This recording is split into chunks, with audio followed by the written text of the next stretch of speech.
Good morning, everyone. Welcome to the operational period briefing of Umaano Earthquake Incident covering 18th May to 20XX 0600 to 18th May 20XX 1800.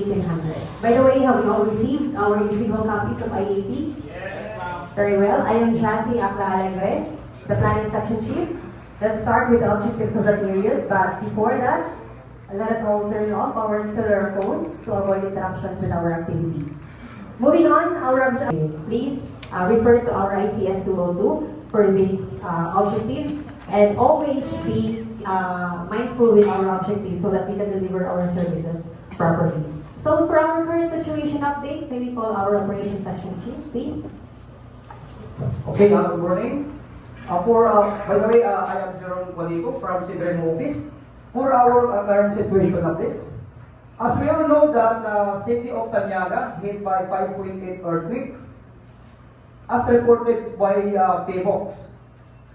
Pero reserve po yung kanyang infrastructure na damage. Pero nagkaroon po tayo ng mga road blockage dito po sa barangay Maliit, Malaki, at Masama. Tapos po, nagkaroon din po tayo ng fire suppression po. Nagkaroon po tayo ng fire outbreaks, resulting po sa gas leakage dito po sa mga barangay ng Barangay Maliwanag, Mapait, and Maliit. Dito na po sa portion po ng southern part po ng syudad, ito pong barangay Masama, dito po nagkaroon ng malaking pinsala. Nagkaroon po ng mga communication disrupted, power lines po naputol, water and sewer lines na damage po. Dito rin po may mga reported po dito tayo mga hundreds of people injured, 10 casualties, at meron po din tayo mga nawawalang mga tao. That's all for our current situation update. For us to be aware of the weather update, let's call our incident meteorologist, please. Good morning. I'm Mr. Ate from Pag-asa. Weather for today is partly cloudy with a visible thunderstorm. Temperature at 20 degrees Celsius. Wind speed is 10 to 15 kilometers per hour. Thank you.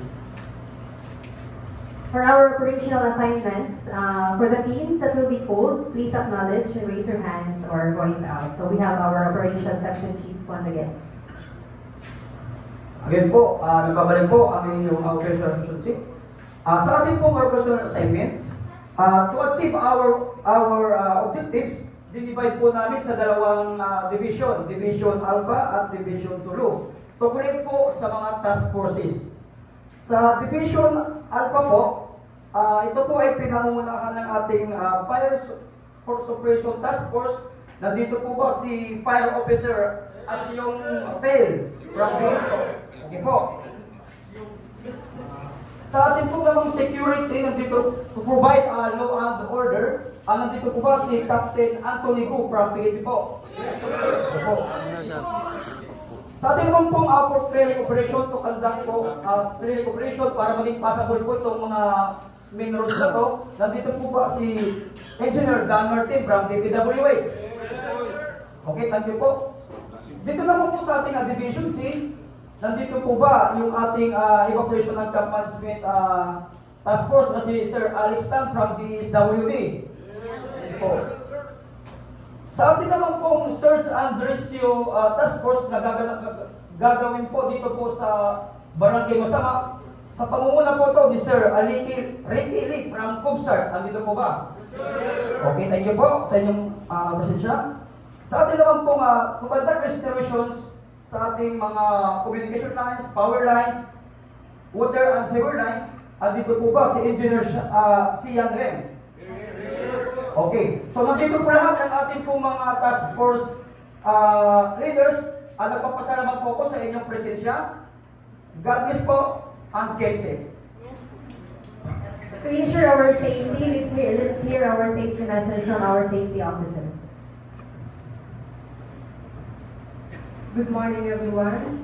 I'm Public Minister Safety Officer. So, you have safety message in your IAP. Firstly, secure the perimeter area, and authorized persons must not be allowed. We are required personal protective gears. No responder will be allowed to participate in the operations without PPG. Flag and isolate any hazardous area that you cannot mitigate and report it immediately. Be careful of aftershocks and watch out of quality breeze. Always work in pairs, body-body system, and stay hydrated. Maintain situational awareness at all times and have a safe shift. Thank you. And for our logistical concerns, we have our logistics section chief, Sorgenta. Thank you, Ma'am Dasi. Good morning, everyone. I am Dorothy Laburo, your logistics section chief. For our relief frequencies, please refer to your ICS form 205. And for the medical plan, please refer to your ICS form 206. Notify your immediate supervisors of any injuries. And please take note that minor injuries will be treated at the station and major injuries will be treated at, i-refer po nila ang nearest hospital. Regarding naman po sa mga meals and drinks, kami na rin po ang maghahalik sa power stations nila sa thank you. For our financial awareness and concerns, we have our finance or administrative section chief. Good morning, I'm Analea Amoyo, your finance administration chief. Finance administration chief will be at incident command post at all times. Kindly log in and log out properly for your attendance that we can account you our time unit leader.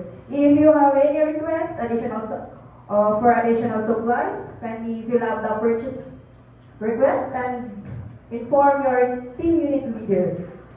Make sure lang po na ibalik sa akin yung mga supporting documents like receipts or vouchers. Thank you.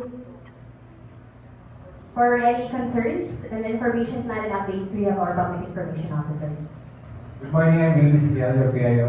For your media concerns, we'll be having media briefing every 3 hours at media room, and you can reach me anytime on 0917-35512. That's all. Thank you.